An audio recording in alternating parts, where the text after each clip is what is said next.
Welcome to another episode of XahTalk Show. I'm alive. Voice check, video check. Good. So today we are going to talk about Emacs and keyboards and PowerShell. Kind of randomish. I don't have a plan. So if you have questions, post in the video chat box. Okay. And good morning, Bart. So Bart has a question. Can you show examples how, for example, Python syntax is blocking true functional programming from happening? Okay, so so the question, about Python syntax. So in a few, I talked about this before, where Python is not suitable for functional programming, and in particular, specifically because Python, Guido van Rossum, he's an idiot. Yes, he's anti-functional programming. Guido van Rossum is very, he don't get it. Okay, so I'm gonna show you. So I talked about this before, where Python is not suitable for functional programming, and in particular because Python has a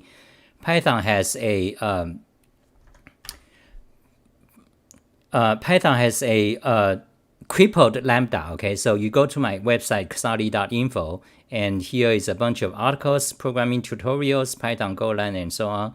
And there's a bunch of essays. So I have a collection of essays about why Python sucks, donkey ass. Okay, so one of the things about Python is that it doesn't support functional programming well. If you ask the Python people, of course, they are phonetics. They will say, oh, we support functional programming, and so on, and because there's this library, but not really, okay, in practice. And also because of the Python culture, they are pretty much anti-functional programming because of Guido van Rossum, the boss.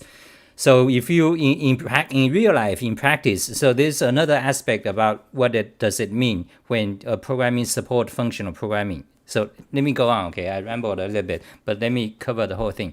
So when you have a programming language, there are two aspects about how it supports functional programming. One is technical. How well can you do functional programming in the programming language, okay?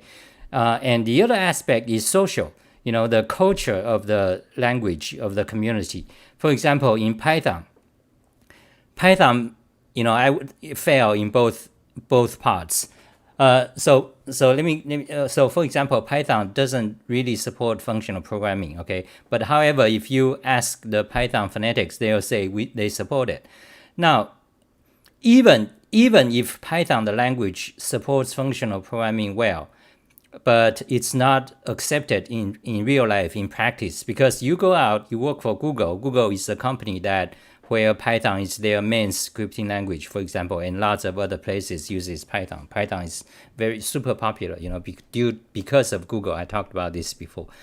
So the other aspect is about the community. So for example, if you work for Google, if you work for some company where they use Python as the main programming language, and you started to do functional programming, you'll be kicked out, okay? You will be kicked out. Because every post, in code review or whatever, your code, other people will not accept it. They will find problems. Why are you doing it this way? You should, they will find your code weird. So back to the Python phonetics, they say they support functional programming, but if you actually do use Python to do functional programming style, in a functional programming style, you will likely run into all sorts of problems, social problems. For example, let's say you write some program, open source, you put on GitHub, Microsoft's owned by Microsoft. You put on GitHub, and you started to get issues. Why are you doing it this way? And you'll get resistance, okay? This kind of resistance is kind of implicit. People will just not like you anymore because you are not conforming to the Python community's ethos and guidelines. They have programming style documentation, programming style guide, Python idioms. They say Pythonic. Is your code Pythonic? This fucking programmer idiots, hacker types. Python has Pythonic. That's their term, Pythonic. So other language has also has such terms. So anyway, so two parts. First of all, Python does not support functional programming well, primarily because it has a broken lambda. Okay, so why Python lambda is broken and cannot be fixed. Okay, so I talked about in this article. I'm gonna go into it in detail today because Bart asked the question. So Python, the language, does not really support functional programming well. It can, of course, it can somewhat, but it doesn't. Then the other aspect is the community, the Python community. They don't really, they are not into functional programming. They are not. They are mostly object oriented. They prefer that way. So why is the Python language has this, doesn't do functional programming well technically, and also the community doesn't accept it well? Because Guido van Rossum, the boss, in each programming language, Perl, Larry Wall is the boss. Python, Guido van Rossum is the boss.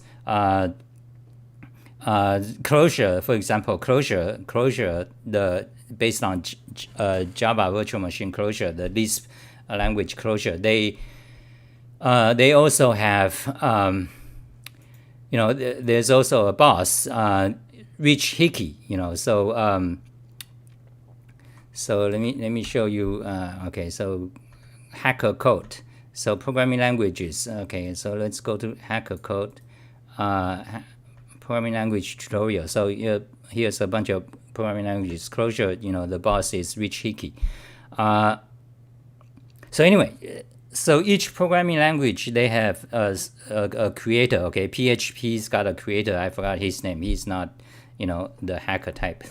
And JavaScript, for example, the creator is JavaScript. The creator is what's his name?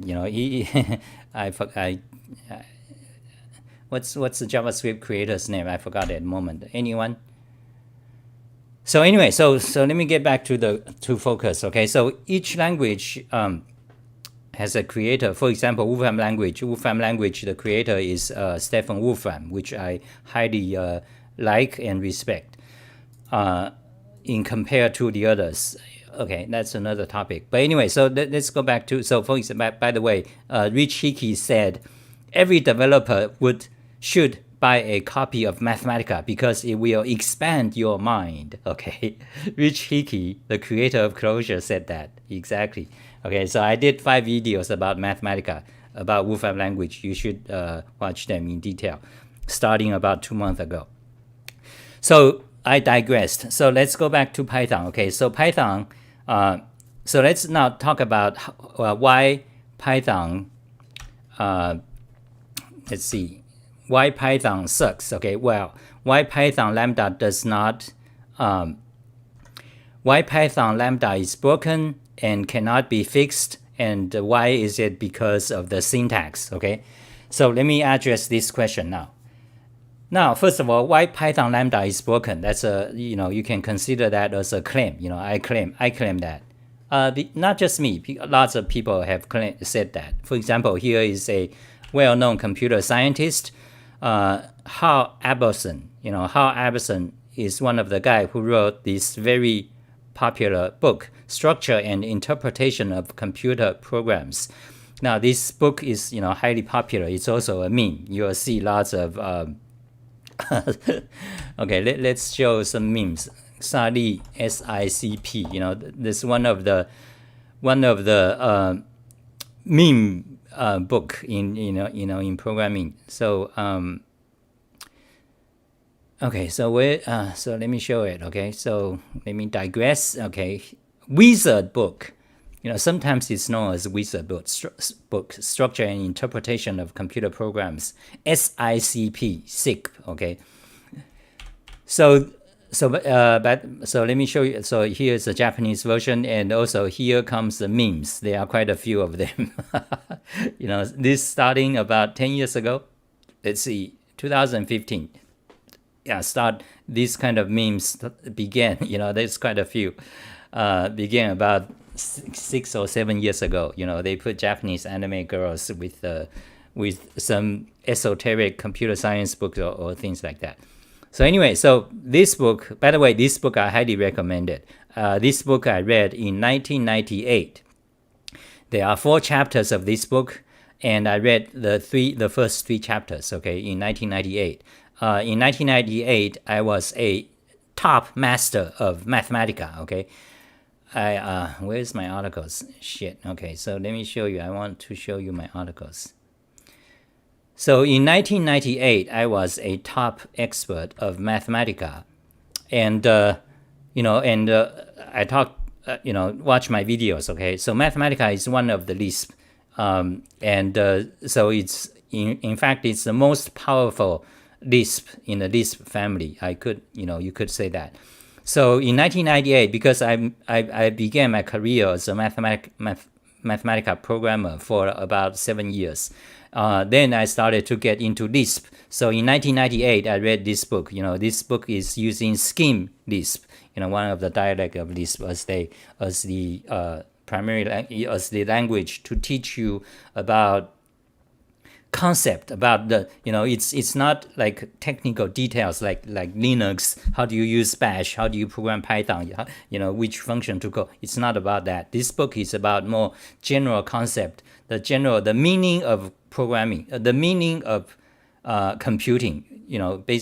It's kind of a bit more general.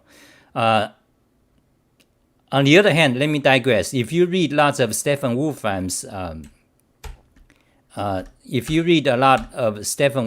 stuff, his stuff is more general. His stuff is at the highest level of computation, the meaning of computation. So at the top level, the meaning of computation, you'll get into lots of theoretical computer science. For example, you go watch many of Stefan Wolfram's video. Okay, he's on YouTube and Twitch, and in particular, go read his blogs. He has tons of blogs. Okay, each of his blog is about like 20-50 pages. Takes a few hours to read.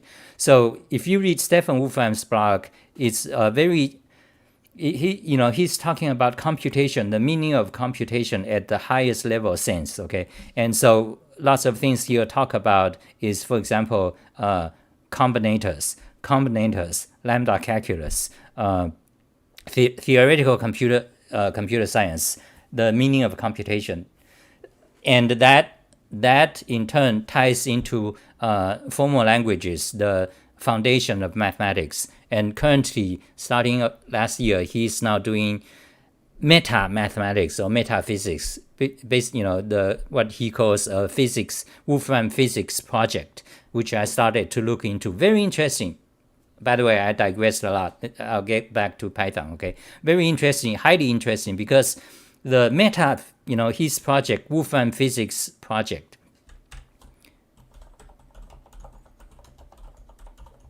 Okay, you can see there's a Wikipedia article, and there is also, let me magnify. So there's a Wikipedia article, and there is the official homepage, Wolfram Physics Project. I'm not too interested in physics. I don't know much about physics, but however, it turns out when I started to look into, watch his videos and read his blogs, this project is not really about physics. It has a lot to do with the foundation of mathematics, or the ultimate, the theoretical computer science. What is computable? What are the best foundation for, computer science, recursion theory, things like that. Okay, so it turns out, the Wolfram Physics Project, it's not, well, it's a lot about physics, but they talk a lot. I mean, like half the core of it is about the foundation of mathematics. So I highly recommend it. You read his blogs. Okay, so you go read his blogs. So getting back to my previous point, you go read his blogs. He's talking about the highest level, the meaning of computation, and he's into cellular automata as one of the model for computation. And okay, so that's about Stefan Wolfram. Now let's get back to this book. Structure and interpretation of computer programs. So this is also high level, but not the kind of theoretical. This is higher level. It's not a practical how-to book on Python or Scheme Lisp. It's not like that at all. So if you read this book, you will not learn a new language. Well, you kind of, but anyway. So this book has 4 chapters. I read the first 3 chapters back in 1998 or in 1999, and it's honestly, it's one of the greatest book. Let's say top 5 in related to programming or computer science. Okay, so highly recommend this book. Is it, there's often this question, is it still relevant? Today you have tons of information. You can read this book, and I wouldn't say it's necessary, okay? You don't have to. And also, in particular, this book is not concrete. It doesn't really actually teach you, if you read this book, you will, even if you carefully study the whole thing about the whole book, you will not become a Scheme Lisp expert. Not at all, because it does not actually teach you a particular language or techniques of programming, but the more general concept. So is it worth reading? Yes or no today? Okay. I still recommend it. Okay. Especially if you are younger, you have time. If you are older, then you have less time. Then there's a lot of other things. For example, math. So it's not, so this book is not, the God, the book of God, like many of these memes, like to, it's interesting. It became a meme, and, let me tell you what are the, there are several memes about programming, that's all over the place. So this is one of the memes in programming, 6 book. And the other thing is Emacs, of course, Emacs. And when you must have heard of Emacs versus VI, right? Emacs versus VI. But when it comes to like memes are interesting. Okay, memes is a millennial generation phenomenon starting around year 2005. Okay, millennial generation phenomenon, meme. Around 2005, that's the word meme became popular. But of course, if you trace history, like often, if you trace history of a word, etymology, you will see, it was mentioned 10 years ago or 20 years ago. You'll find the first mention, but that almost doesn't count, because anyway. So we digress. Okay. So anyway, around 2005, starting to have memes, millennial generation kind of creation. Then in programming, there are certain things or people that becomes very popular as a meme. For example, on Twitter or internet, you'll see lots of cats, right? Cat, it's all over the place, cat. But you will rarely, comparatively, it's rare to see a meme of dog. So this is interesting. So that means cat is a better meme. Cat is more fitting for a meme than a dog. Okay, for reasons. Okay, why is that? That's another interesting question we can dive into. You can think about it. So why is it so many memes of for every meme of dog or any other animal, there are like 100 more memes about cat. Why is that? You can think about that. But let me jump back. So in programming related memes, it's similar. Certain topics are very more suitable for memes. Emacs, for example, Emacs versus VI. Now in programming, these 2 editors are, meme material. But if you actually look into memes, there are much more memes about Emacs than VI. Okay, very interesting. So, you can compare the cat versus dog memes and the VI versus Emacs. Why Emacs tends to have more memes? It's more suitable for memes. And then back to, for example, programming languages. Also, certain languages are memeable. So, for example, let me tell you, languages you almost never see memes. Okay, Ruby, you don't see memes much. Perl, not much. Okay, Mathematica, no. JavaScript, not really. So, but let me just focus on Lisp. the programming language Lisp is the best, is the most popular meme material among programming languages when it comes to memes, okay, for reasons, okay. Now, back to the topic about which meme, why is that certain things becomes more memeable, more, there's lots of more memes about it, while others are less. That's another interesting topic, but let's not go into that today. Okay, so now let's go back to Python. Okay, so I was talking about this book. This book is written by these guys, one of the guy, Harold Albertson, Then back to Python. Okay, why am I mentioning that? Where is it? Where's my Python sucks page? Okay, so let's go to Python sucks. Comp land perving. Okay, so I did several videos about programming languages. You should watch them. Okay, usually I put on my website. Those are relatively good videos of mine. So Python. Okay, Python. Why Python sucks? So why Lambda is broken? Lambda is broken and cannot be fixed. Okay, so in this article, I claim a few things. The Lambda, Python has a Lambda function, but it's broken in Python. So technically, Lambda basically means a function, and Lambda, the function, the construct function, is the most important element in a functional programming language. Okay, of all functional programming language elements, let's say currying, tail recursion, no side effect, how they call it, something cannot be modified. What's the name for that?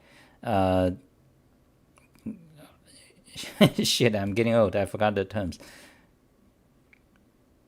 How do you call that? Something cannot be modified, cannot be changed. There's a name. I forgot. So anyway, of all elements in a functional programming language, monad, for example, monad, currying, tail recursion, functions. Okay, functions is the most important property aspect in a functional programming, and in most languages that function is just called Lambda. Okay, so when you have a language Python, you have a Lambda, and that Lambda is crippled, which is the case in Python. I'm gonna tell you what I'm gonna explain. Then you can't really say the function, the language we support functional programming very well. No, it's just shit. It's a fucking shit. The Python phonetics fuckheads. Okay. By the way, there's lots of idiots in all programming languages. These hackers, they don't know nothing about social structure, about how the world works. They are just nerds. Besides these hacker types, Unix philosophy, they are just idiots. They happen to work on computer, technical stuff, but they actually know nothing about the world. So that you have Emacs phonetics, you have VI phonetics, you have Unix phonetics, you have Linux phonetics. They are the same group, by the way. Then of course, you have Python phonetics. You have, So these phonetics, they become culty. They believed, they believed in certain things. That's like they believe in 1 + 1 = 3. Okay. So when you ask Python phonetics, they will say, "Oh, we support functional programming so well." So what I'm saying is that I'm not specifically attacking the Python phonetics, the idiots, but this phenomenon applies to quite a few other languages as well. For example, it applies to it applies to Lisp phonetics very much. Lisp is another language that has humongous, there's a degree of phonetism in Lisp programmers, a lot, ton of them. Lisp macros. Okay, but their beliefs is bananas. They don't know what they don't know what they're talking about. And when Perl was the most popular language around year 2000 for about 10 years. Okay, Perl is the most popular language. Perl and C and C++. Okay, for 10 years. It kind of went away today. So, they come and go. This fashion and fads come and go, and you don't hear them anymore. So Perl has a great phonetism, for 10 years. Perl, okay, let me tell you which languages the level of phonetism is the highest. Lisp, okay. Lisp, Perl, Python, among the ones I have here, okay, so, and Haskell, okay, I don't have Haskell here, and of course there are quite a lot of other languages. And Rust, okay, and Rust is the latest edition of the phonetism. Fuck, idiots, what do you think of Rust? I have followers, friends, okay, you guys who are into Rust ask me all the time about Rust. What do you think of Rust? So I digressed a lot again. So let's go back to Python. Why Python's Lambda sucks? So first thing, Python Lambda is broken. Who said that? Hal Albertson said that, the author of this book. He says, you have to contend, So let's see. So he says, you have to contend with Python's broken notion of Lambda. But other than that, it's not really that different from teaching computer science using SchemLisp. Okay, so this is from an interview, Hal Albertson, question and answers in year 2011, interviewed by Peter Scibel. Peter Scibel is a well-known journalist writing about programming industry, especially the technical side. Peter Scibel, he's pretty old now, I guess 60 or 70s. But anyway, you look up there's a Wikipedia article about him. I'm pretty sure. I think so. And in fact, in the 1970s, he wrote. In the 1970s, he wrote, several volumes of books about programming languages. This is back in the day, 1970s or 1980s. Yeah, Peter Scibel. Okay, so Peter Scibel is either a writer turned programmer or programmer turned writer. Okay, after picking up undergraduate degree anyway. So anyway, he interviewed Hal Albertson, and this is what Albertson said: Python Lambda is broken. What is the context? The context is the phonetism of SchemLisp. Okay, let me give you the background of the background of the computing history. So SchemLisp in particular, SchemLisp is considered the most elegant programming language for about 30 years, starting from 1970s to about year 2010, let's say. Yeah, for 30 years, let's say from 1980s to 2010. SchemLisp is widely considered to be the most elegant, the most beautiful programming language, okay? And that's SchemLisp. And SchemLisp, Lisp is a functional programming language, and including me, I'm a fan of it. But it's a very sad story, these hacker types, these fucking idiots with their phonetism about macros and tail recursion and crap that went nowhere. Okay, you look at the industry. What the language they use? C++,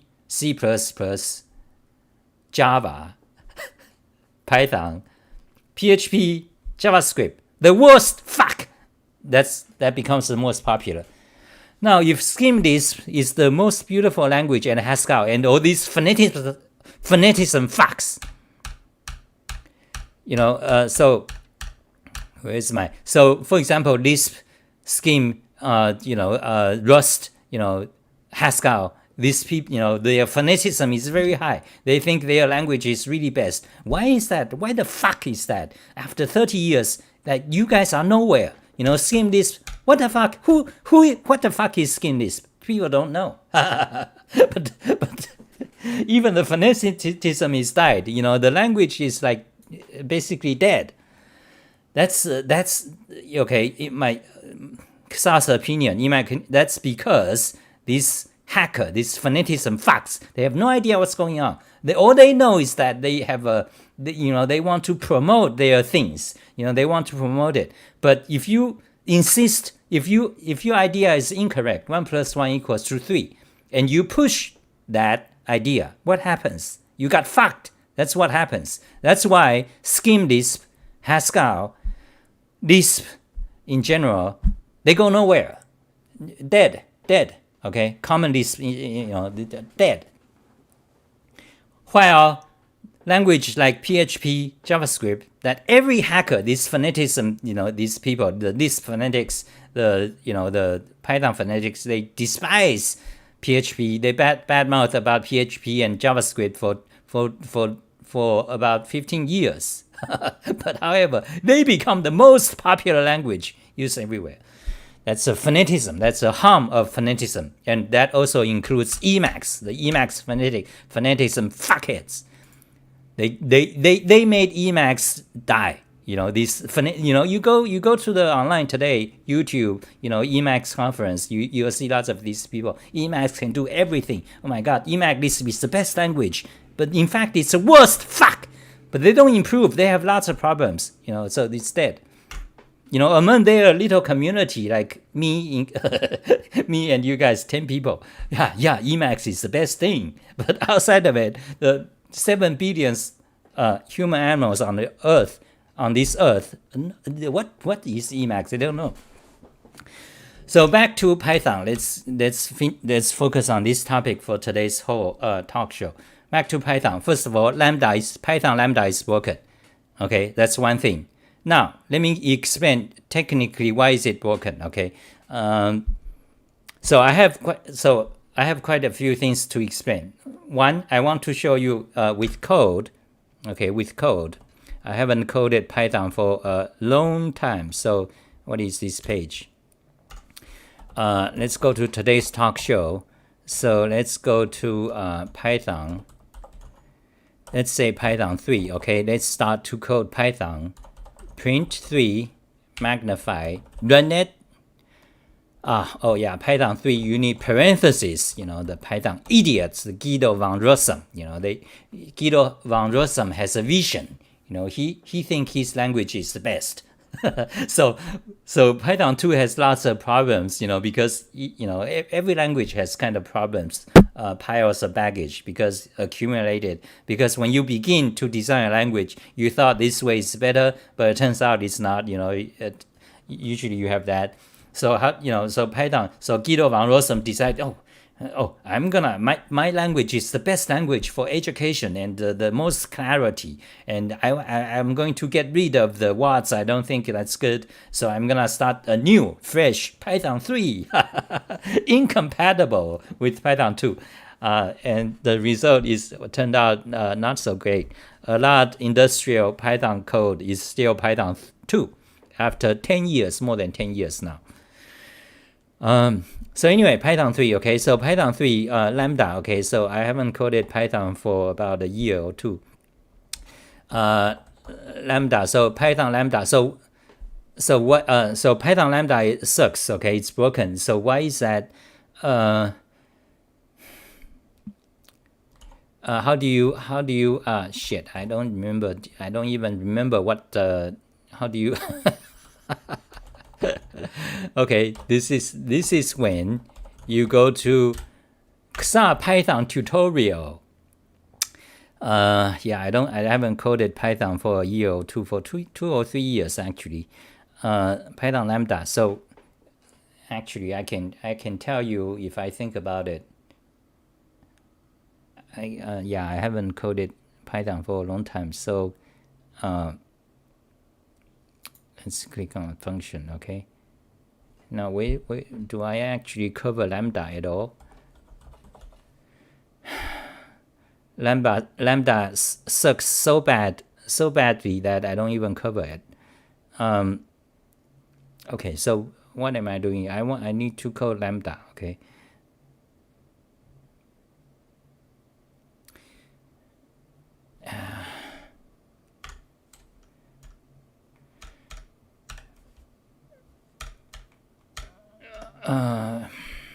Do I have an example here? No.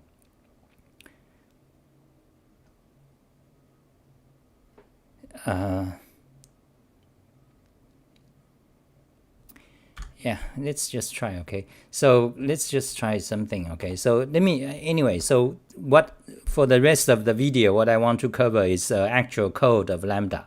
Then I'm going to explain why is it broken. Why is it's broken? Okay, it's actually crippled.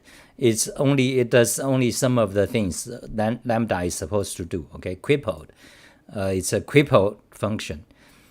And then I'm going to tell you why it cannot be fixed. Why is that? It's because the Python syntax. So one of the things I say the most often is that syntax is the most important element of a programming language. Okay, and again, this is a contrary view from most programmers. Okay, because they don't know nothing. Most programmers will think, in fact, there's a computer science book says that they will think that syntax is not important. Syntax is actually just trivial, just like sugar syntax, just dressing on top. You can change any syntax. It's like clothing. You can put on skirt, you can put on the shirt, doesn't matter. But actually, really, the real thing that matters is the semantics. That's false. Okay, that's the most idiotic idea. Syntax is the most important element of a programming language. The most important. Even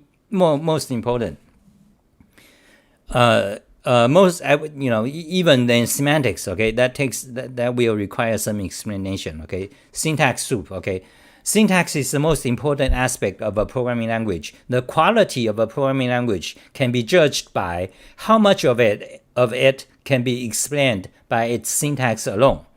Now, I did a video about this, why, I'm not going to explain now, but it has to do, it touches on the fundamental aspect of the theoretical computer languages. Theoretical computer science. That is formal languages. Okay, I did a few videos on that. Watch this video. Formal languages. Okay, so it touches the heart of theoretical computer science. Anyway. So I claim syntax is most important. So back to here, okay, back to the Lambda, okay. So one, I'm going to show you in code why Lambda is broken. Then I'm going to explain why it cannot be fixed, okay. Now, Python Lambda is broken. That's a well-known thing, okay. I don't even need to cover it. If you know Python, if you have some experience in Python, you know as well. If you know some functional programming, you know what I mean. So because I can cover it now, but it's not too valuable. What I believe is more valuable is my claim that this cannot be fixed, and my claim that this cannot be fixed is because the Python's syntax, okay, because the Python indentation-based syntax, layout-based syntax, that is why the Lambda cannot be fixed, okay. So actually, in order to explain that, I do need to remember the Lambda thing, okay. So what is the Lambda thing? Okay, so let's just try the most easy example is to do an array 3, 4, 5, let's say 3, 4, 5, 2, okay. So I believe that's an array in Python, and you want to sort the array, okay. Sort. I haven't coded Python for a long time, so what is the Python shit? Python 3 basics. Okay, anyway, I have a sort. I have a here's a sort, okay. Sort function, Python idiocy, Python is very inconsistent. You have the sort method, okay. Then you have the sort function, okay. Now the function has this idiotic name, sorted. The past tense sorted. That's a function. Fucking idiot. Okay, so anyway, let me just try refresh myself. So let's say we want to print. Okay, run it. There it is. So we begin with the array 3, 4, 5, 2. We want to sort it, and here is the the sorted result. Okay. Now let me tell you. Let's try something fresh. Let's try something. I'm gonna start to use Lambda. Okay. So this is one way I remember how to use sort. So I believe we have a lot comments. Okay, so am I still talking? Let me check. 20 people watching. Okay, so how long have I been talking? I've been talking for 40 minutes. Okay, not too bad. Lots of rant, continuous, non-stop. the density is beyond known elements. XahTV Talk Show. That's what you're watching. So Lambda. So Lambda. Let's get back to Lambda. So in order to use that, first of all, I want to actually another way to use Lambda is what is the I don't remember the Lambda syntax. Oh, there it is. The fucking shit. Python. Okay, so Lambda. Okay, so Lambda. Let's say simple. Okay. A function that returns x plus 1. Okay, so that's Lambda. Let's comment this out. So this is Lambda, and let's say function. You can actually assign it. So now function, let's evaluate at 2. Okay, now print it. Okay, so here's our code. So we have a Lambda. This function returns whatever argument plus 1. Then we evaluate it at number 2. Okay, so here's the result 3. Okay, that's how that is the Lambda in Python. Okay, now Lambda. So let's do another function. Let's say f2. Now this time we have 2 arguments, x and y, and this time it just add them up. Okay, so now. Okay, so now let's say yeah, okay, let's just run it. Go. Okay, so now we want to add 2 plus 3. Run it. 5. Okay, so you see, so that's how you define Lambda. Okay, that's Lambda in Python, and that is all. Okay, there's nothing else you can do. Okay, now first of all, so let's get back to the question. So I'm trying to explain why Lambda in Python is broken by actual example. So what's wrong with the Lambda here? So the first of all, notice that the Lambda in Python can only be one single line. You cannot put 2 lines. Okay, so hold on a second. Let me show you. Okay, so let's say for example, so we have this one single Lambda. Let's try to put it in 2 lines. Okay, so that doesn't work. Okay, so you see syntax error. Okay, so but you can make it work by adding this thing. Okay, no, it doesn't work. Wait, okay, you cannot have space. Okay, so here, okay, you see now it works. You have to add this backslash. Now backslash in Python means continue the current line. So that that is equivalent to this line. So that's how you can have multiple lines to define to construct the Lambda function. Okay, so what's my point? So my point is that Lambda in Python essentially can only have one line, one single line. You can force it into multiple lines by using the backslash, but remember the backslash, that's just a mechanism to make multiple lines into a single line. So even with backslash, it basically is still a single line. Okay, it's still a single line. So what's the problem with a single line Lambda? The problem is that Lambda in general is a basic. It's the meaning of Lambda is to define a function. Now, so when you limit your function definition to a single line, and in particular, because of Python syntax, Python syntax is indentation. Whenever you have nesting or complex things, you have to indent it. That means you have to have multiple lines.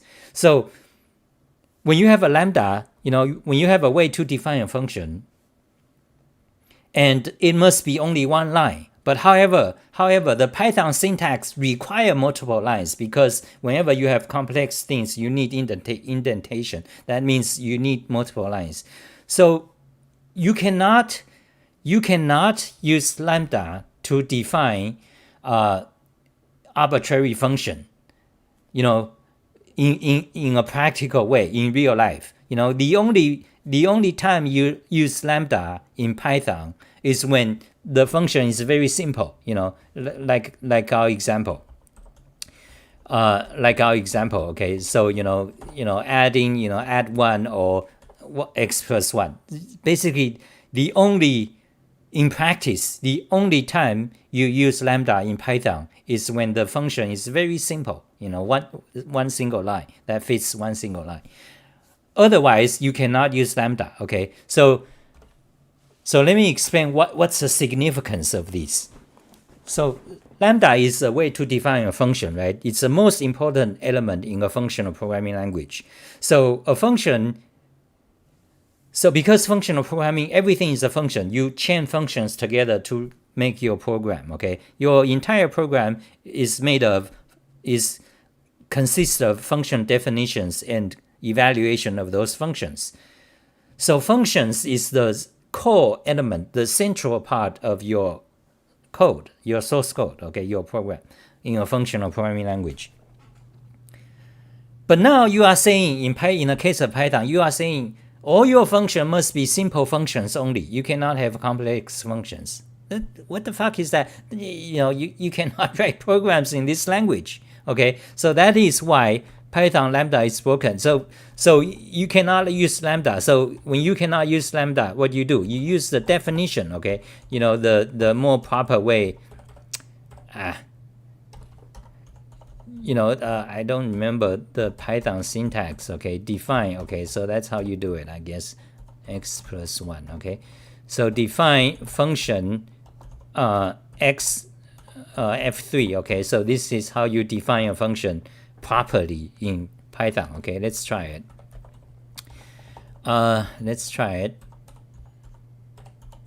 Okay, let's run it. Oh, return. Idiotic Python. So here's another example. Python needs a return statement. In a functional programming language, usually when you define a function, you don't have the return statement. Any expression that comes last is the return value. Okay, everything in functional programming, everything tends to be expressions. Okay, so you don't have return statement. The fact that, first of all, Python Lambda is broken, then the proper way to define a function, you need a return statement. What that so that means that supports supports my claim. Lambda, Python is not a very good it's not a good language to do functional programming at all. Contrary to Python phonetics. Okay, so anyway, here's how you define a function properly in Python. Okay, return statement. Okay, so you run it. Here, you got the results 3, right? So okay, I think that that covers why Python Lambda is broken. And why is it? Because syntax. Okay, now you can. So I've talked. So you have seen Python syntax. It has to do with Python syntax because the Python Lambda is basically single line. Practically it's just single line functions, simple functions. The proper way to define a function is actually using the def and require multiple lines. Okay, so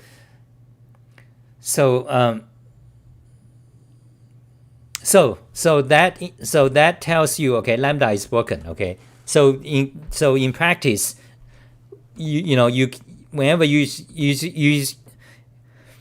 use Lambda in Python, you cannot use Lambda. Whenever you want to define a real, complex function, you cannot use Lambda. So Lambda is broken in Python. Okay.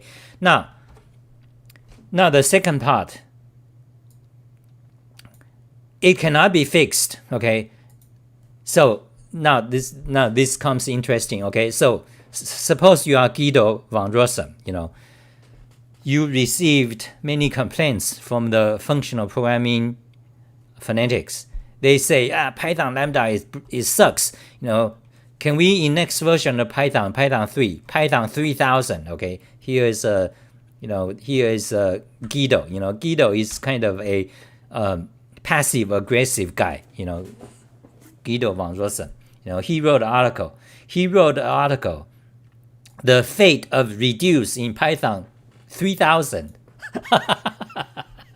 The fate of reduce. If you don't know, reduce is a major construct in functional programming. And he wrote an article back in 2005.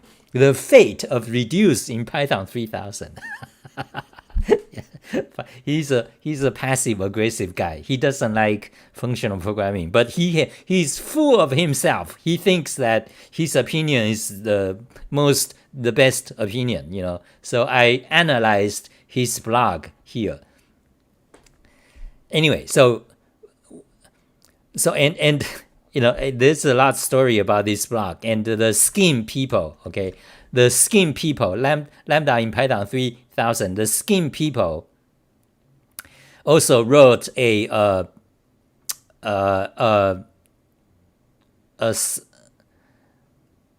sarcastic taunt. Okay, where is it? Okay, so where is it? Yeah, the fate of Lambda in Python 3000 versus Scheme 3000. Okay, there it is. So Python wrote the article, then the Scheme, these people, the people from that, this book, fans of this book, they wrote a counter, a parody, the parody. Okay, they wrote a parody on April 1st, 2005 also. The fate of Lambda in PLT Scheme version 300. Or Lambda, the ultimate design flow. They wrote a parody of the Guido von Rossum's the Guido von Rossum idiot. Okay, so let me get back to the point. Why can it not be fixed? Okay, so if you are Guido von Rossum, for example, you receive a lot of complaints from functional programming phonetics. They say, oh, can you fix Python Lambda? Can you extend it? So Guido von Rossum actually thought about it in one of the articles here. Okay, let me show you this article. This Guido von Rossum, passive-aggressive guy. He wrote an article in 2006, and the title of the article is "Language Design is Not Just Solving Puzzles." Okay, guys, you think language design is just solving puzzles? No, you idiot. Language design is not just solving puzzles. Okay, Guido von Rossum wrote a blog. Okay, so again, I wrote a answer, retort to his idiocy. So he passive aggressive guy, Guido von Rossum, and brainless. He doesn't. In my opinion, among all the people who have designed programming languages, some are really smart. Okay, now where is my here? Some are really smart, some not so much. Okay, Python, Guido von Rossum, not too smart. Okay, Perl, Larry Ward, not too smart. Okay. And there are other people. It's hard to make one sentence summary about the creators. Okay, but anyway, in particular the Perl leader, the creator of Perl and Python, I don't think they are too smart. And Ruby is not. I don't want to say not too smart because that's kind of derogatory. Okay, so let me put it in another way. So among of the creators of programming languages, some knows a lot. Okay, some knows theories about programming, computer science. They know a lot about mathematics. They know a lot in general. Okay, so they know a lot. But on the other hand, many of the creators of programming languages, they just happen to become. Okay, for example, PHP happened to become. Okay, also I would include JavaScript. What's the name of the JavaScript guy? Guys, what's the name of the JavaScript guy? I forgot it at the moment. I'm getting old or something. Ike, Ike something, the creator of JavaScript. In many cases, I have kind of talked with them, online, in many of these people. Anyway, so the people, most of the programming language creators, they are not actually, solid computer scientists. In fact, many of them don't know nothing about computer science. Okay, I would include, anyway, I want to be careful in the wording of this because otherwise it's incorrect. So anyway, many of programming language creators, they are not, really like computer science background or such. It just happened to be. I mean, of course, they are all talented. I want to make sure. They are, of course, they are all.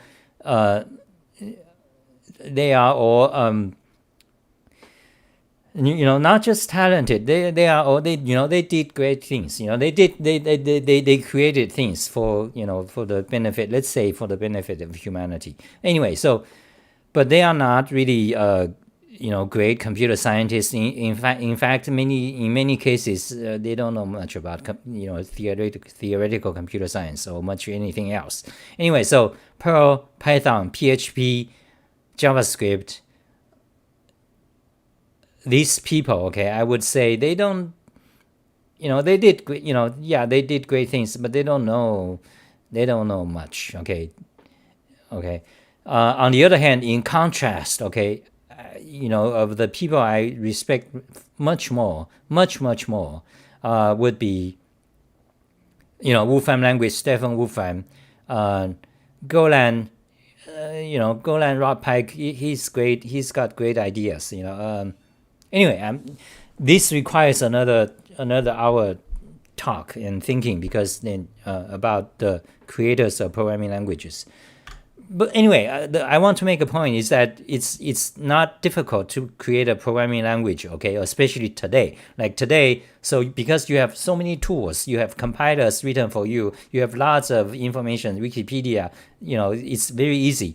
As opposed to 20 years ago, in the 1990s, 30 years ago, that's much more hard. You don't have Wikipedia. If you want to learn a compiler, you go to a library or bookstore to buy a compiler book. And of limited information written by just a couple of guys, and you have to have a lot of experience. Not like today, you have so much tools available to you. Okay, I kind of digressed and lost my so I want to get back to the Python. Okay, so what was I talking? I kind of lost. So anyway, I forgot how did I start to talk about that.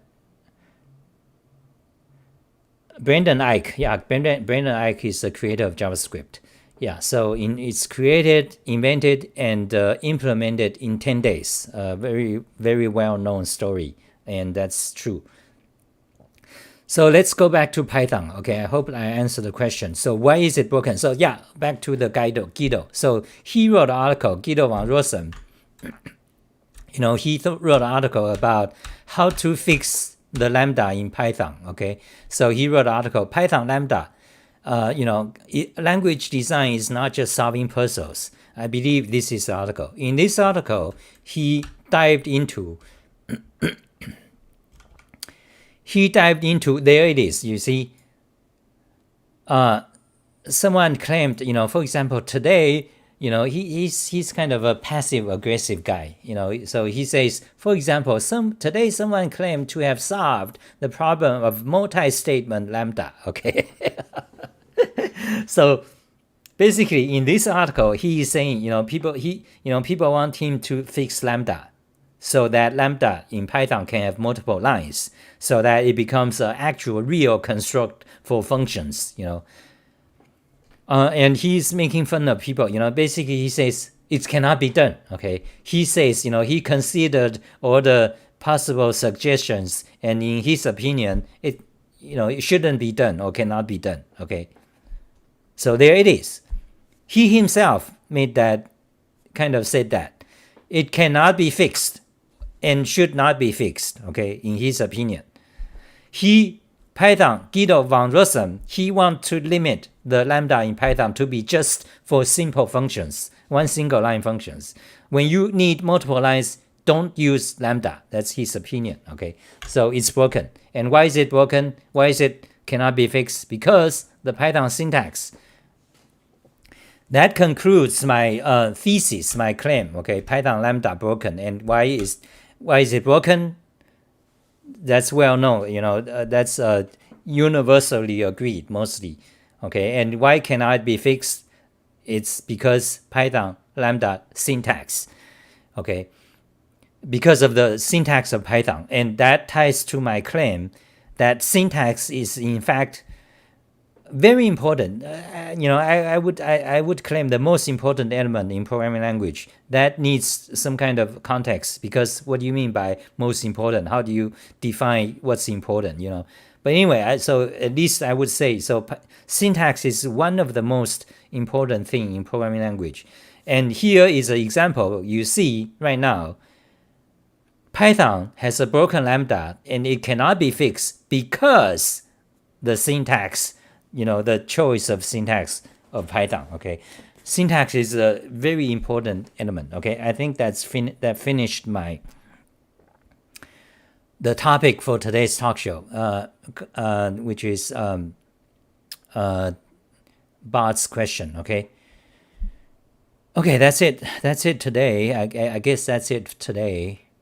If you like my stuff, donate, okay? If you find my stuff interesting, put money in my pocket, okay? So I have, you go to my website.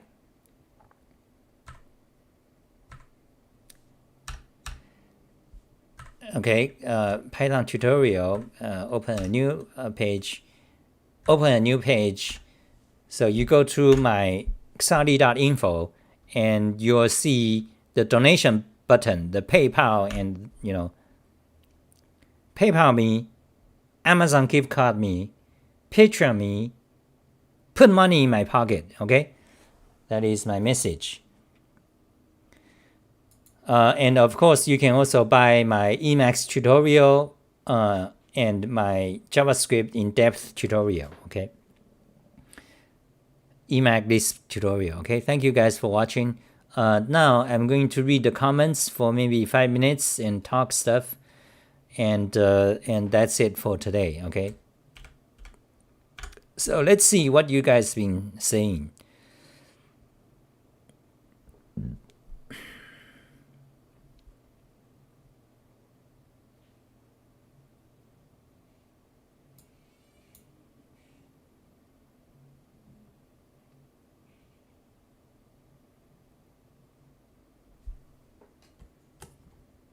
So there's a question from Nawaf. Why did you switch to Windows? Okay, that's a common, frequently asked question because that's the most shallow question. I don't mean to criticize you, but that's like every programmer needs to know. Why are you using Windows? Why are you using Linux? Why are you using Mac OS? Which one is the best? Which one should I use? In fact, I did a video talking about that.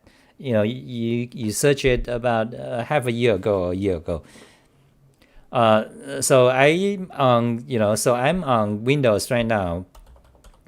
So let me just give you a summary, okay, what I think about that. So which one should you use, Linux or Mac OS or Windows? Okay, each one has problems. Each one has advantages and each one has problems. And it turns out it happened to be that way. There's no like one is much better than the other. Because, for example, okay, let me just say, okay, for example, Windows, if you play video games, basically, Windows is your only choice. And, Windows, yeah, if you play video games, if you are a gamer, if you need a graphics card, Windows is basically your only choice, okay? You can get a Mac, then, the graphics card sucks or super expensive, 3 times more expensive than Windows, 3 times more expensive for the same RAM, than Windows if you get a Mac. If you get Linux, the graphics card doesn't work. The game doesn't work. This game doesn't work. Then you have to spend 1,000 hours to hack. Okay, this is the way to fix the graphic card drivers. This Linux diddling fuck, Linux hackers, Linux idiots. So if you play video games or if you do anything mainstream like lots of audio or audio processing, especially video audio games, you need Windows. Okay, Windows is the best choice. Okay, now if you do not play video games and if you are really concerned about privacy, you are one of the conspiracy nut job, you don't like, you are concerned about Big Brother and you want privacy, you work in the security sector, or you are open source phonetics, then Linux is your best platform. Okay, I'm mostly open source. I despise the open source. I think there's lots of things wrong, but most of my technologies, Linux, Python, all the languages I know are of the kind of the Unix or open source background. So anyway, so if you are a poor sub, if you are a poor student, you don't have money, and you are into open source, you are open source phonetics, you program in Golang, for example, Golang, Python, you love Golang, Python, Ruby, Perl, Emacs, Lisp, all this open source kind of technology, SVG, and HTML, and if you are in Git, and before that SVN, if you are that type of guy, Linux, there it is. Linux is your daddy. It's your mommy. Go to mommy. Linux is your best platform. Okay, it's free. It's free, guys. Free like free pizza. But the problem, of course, if you need audio, video, it sucks. It sucks donkey ass. It sucks to the most extreme. You spend 10,000 hours on Stack Overflow, and all the answers you found is 10 years old, 20 years old documentation. and Arch Linux, you dive into Arch Linux or Gentoo or whatever, the new kid in town, the window managers, which go spend your time on those things. It's good. Waste your life on it. Linux. Yeah, but if you are just a developer, programmers, Linux is your best choice. Now, if you have money, okay, Mac is the best. Okay, Mac. For privacy concerns, Mac is better than Windows and possibly even better than Linux. Okay, well, except Apple. Okay. Apple also do get your data, but you can trust Apple in that department.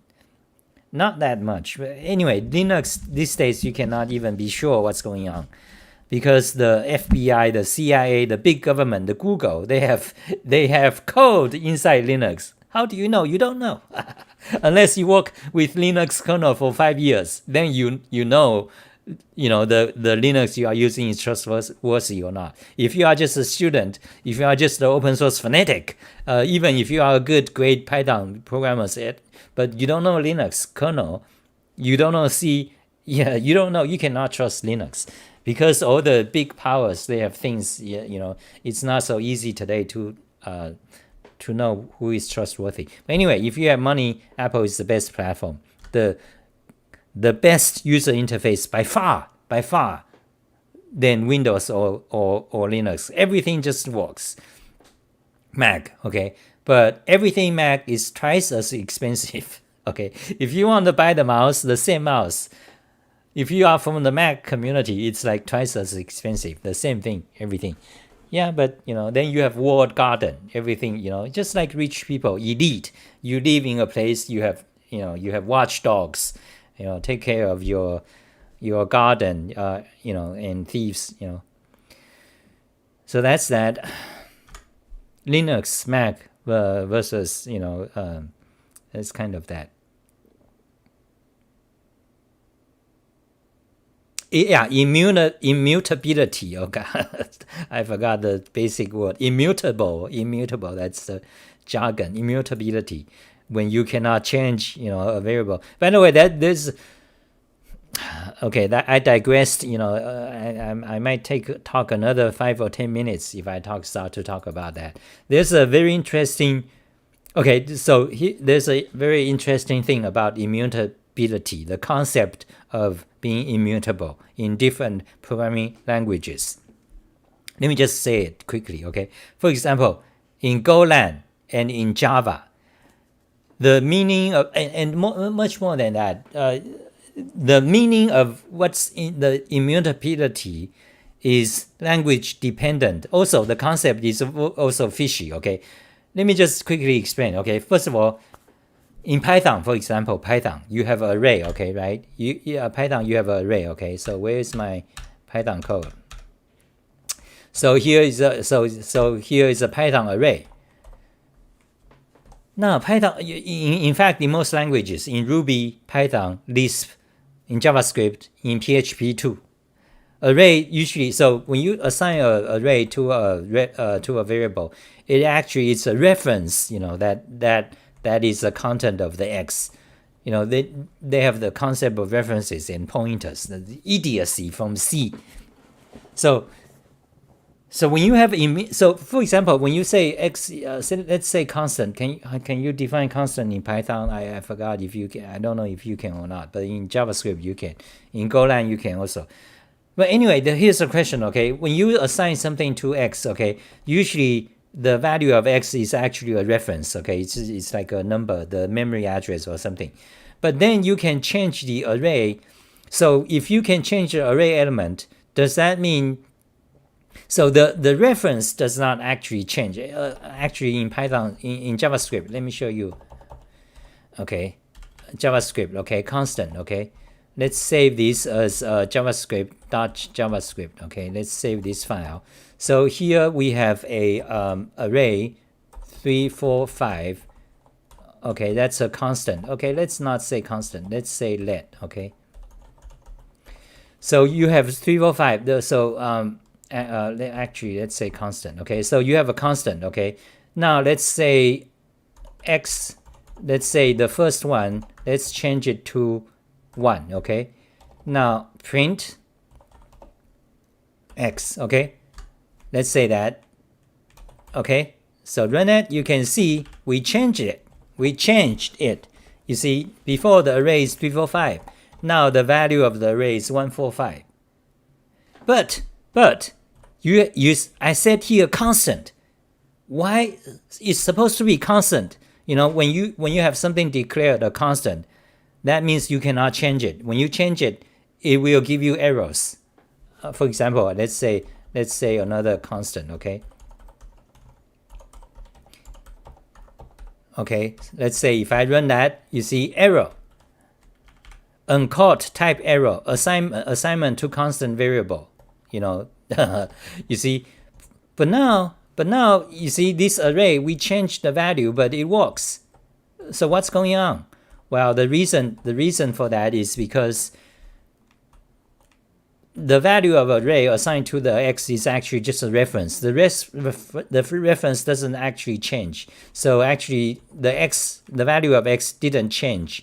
But however, the array itself changed. So you run into an issue of a practicality, of a intuitiveness, because you think that you have an array. If I say constant, it's not supposed to let me change, but now actually I can change the elements. So that's wrong. So what's going on? So that's an issue about immutability. Okay, this happens. So on the other hand, Golang, if you try Golang, it treats this issue in a different way. So that's interesting about immutability. Okay, that's it for today. Thank you guys for watching. Fasin says, are you upset that you invested so much time in dying programming language? Not really. I talked about that before. People see I get mad or something. They think, what's going on? I'm not actually mad. That's just me. That's just my personality. Why do I despise the Unix, the Linux, or the phonetics in phoneticism, in open source, in programming languages? because they are just incorrect. Okay, you heard the expression "someone is wrong" on the internet. That refers to the phenomenon or the very common nerd kind of situation where you feel like you have a need to be argumentative.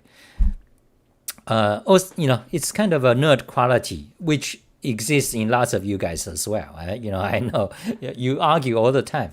I just happen to be more severe. Okay, I just happen to be more severe. I'm not like angry or mad or I have to do something. No. Okay, I despise the these phonetics because they are incorrect. They are patently incorrect about something, and in turn that creates pervasive harm in programming in the field, which is programming. The Unix philosophy, the Python phoneticism, the Emacs phoneticism creates pervasive harm in each of the perspective communities. They drag the language down. Then in turn they drag the whole programming industry down. That is why today we have to deal with so much shit, crap in web programming. Doesn't work. This doesn't work. There's a bug. Then you go file a bug report. What the fuck is that? You're not supposed to do that.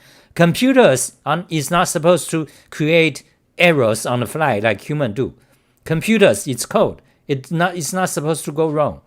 Whatever is wrong is the human animals. You fuckhead, the programmer fuckheads, the Unix people that creates the situation, that creates the norm today, where we have lots of bugs. It becomes actually, it becomes normal. It's accepted. Oh, it's just a bug. Oh, go file a bug report. That's not supposed to be that way. It's not supposed to be, oh, Windows, this doesn't work. Oh, that crashed. Not supposed to happen. It happened because you programmers, for the past 30 years, the fuckheads, the Free Software Foundation, GNU, Richard Stallman, fuckheads, the Unix philosophy, pushing for crap, pushing for incorrect, pushing for 1 + 1 = 3. They pushed and pushed. Why do they push? Part of the reason is money, okay? Now, of course, free software and open source is excluded. But anyway, a lot of it has to do with money. Corporations, they push, okay? Money makes the world go around. So, you push the wrong ideas, you end up bad. So, there has consequences. So, that is why you hear it everywhere. This sucks or that sucks. Not just me saying that, okay?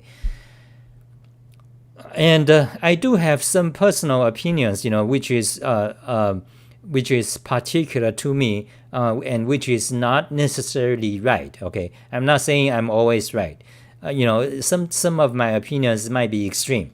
For example, my opinions about how everything, how all the things that's wrong is because of Unix and C. Sometimes I make dramatic claims like clickbait. That's how I get that whenever I do that, I get more viewers. Okay, that's part of the kind of the how human works. So some of my claim is a little bit dramatic, but actually most of the time or all of the time, actually I believe that. Okay, I do believe. Okay, now listen, I do believe that Unix, the hacker types, and the Unix philosophy, they have done tremendous harm to the computing industry to this day. Okay, and I have explained some of the concrete examples. For example, the obsession about line truncation. So in other words, let me put it in an acceptable way. Today in many programming languages, they tell you, they have the idiom. They tell you to add, your lines cannot be more than 80 characters. So, but that idea, that idiom, that guideline is actually bad because it wastes tremendous time of human effort, and also it kind of prevents It thwarts the progress of automatic formatting. So that idea, where that idea came from, the Unix fuckheads pushed that idea all over the place. It became a standard, like most of you don't know. Like you don't know, why is Xah so crazy? Did we have this Xah guy crazy? He's talking, but think about it. Where does that idea come from? The line truncation to this day. Like when you are on Twitter or when you are on Discord, do you think when you start to type, you think, oh, I'm over 80 characters. I must press the return now. Do you do that? Do you do that on Twitter? Do you do that when you write email? Why do you have to do that when you write a programming language? You are a fuckhead. Okay, where does that come from? From the Unix philosophy, spreading patently false ideas all over the place, and it becomes the normal. It becomes normal. You don't have to do that in programming languages. There's a thing called automatic formatting. I talked about that, in lots of my. I'm not talking about the Emacs, like the field column. Anyway, that's another topic. Okay, I talked about that a lot. So that is why I'm angry. Not angry in a sense that it's kind of my personality. Okay, this incorrect false ideas that spread on things that I'm passionate about. Programming language design. In fact, Python is one of the victims. Why does Python?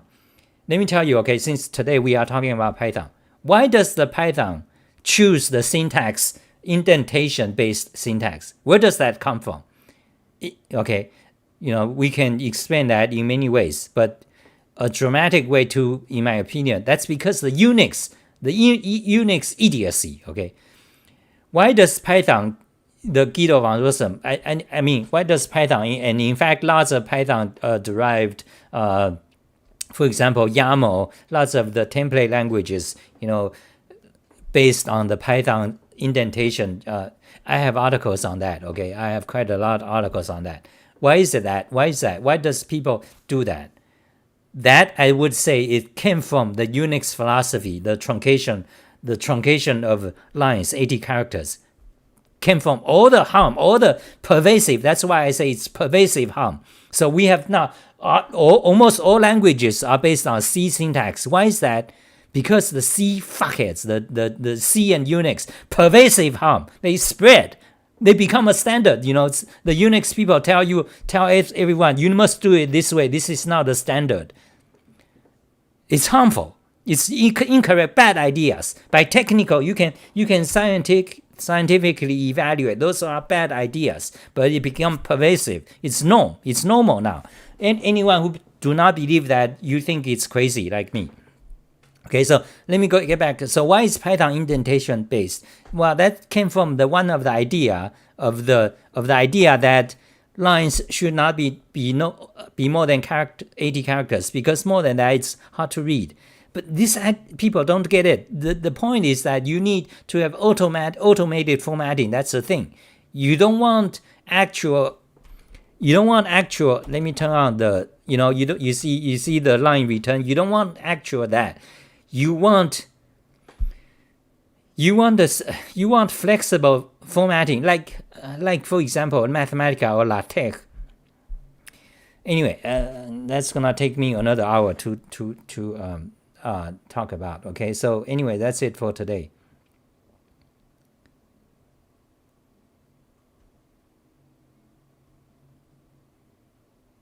Okay, bye guys.